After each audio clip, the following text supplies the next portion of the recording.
এই ছোট্ট ছোট্ট কিউট কিউট পাকন পিঠা বানানো দেখতে চান, তাহলে আমার এই ভিডিওটা পুরোটা শেষ পর্যন্ত দেখ, আপনাদের অবশ্যই ভালো লাগবে। ছোট্ট ছোট্ট পাতিলে এই ছোট্ট ছোট্ট পিঠাগুলো দেখে। তো এবার পিঠা বানানোতে চলে আসি। পিঠা বানানোর জন্য আমি প্রথমে হাঁড়িতে একটু পানি গরম করে তার ভেতরে গুড় দিয়ে আমি গুড়টাকে জ্বালিয়ে পাতলা করে নিব। তারপর এটাকে চুলা থেকে নামিয়ে এর মধ্যে আমি চালের আটা এবং গমের আটা দিয়ে আমি একটা পারফেক্ট বাটার বানিয়ে নিয়েছি। তো এই পিঠা বানানোটা আমি আমার শাশুড়ি মায়ের কাছ থেকে শিখেছি।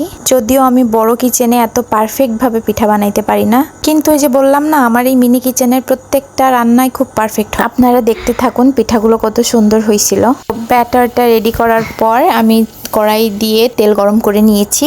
পর এর ভেতরে আমি প্রথম যে পিঠাটা দিয়েছিলাম ওইটা একটু অন্যরকম হয়েছিল, মানে প্রথম পিঠাটা কখনোই ভালো হয় না। পর থেকে প্রত্যেকটা পিঠাই খুব সুন্দর গোল গোল হয়েছিল, ফুলকো ফুলকো। আর এর মধ্যে গমের আটা দেওয়ার কারণে পিঠাগুলো খুব নরম হয়েছিল। তো আপনারা অবশ্যই আমার ভিডিওটা দেখবেন এবং আমাকে জানিয়ে যাবেন কমেন্ট করে যে আমার এই পিঠা বানানো আপনাদের কেমন লেগেছে। যদি ভালো লাগে কমেন্ট করে যাবেন।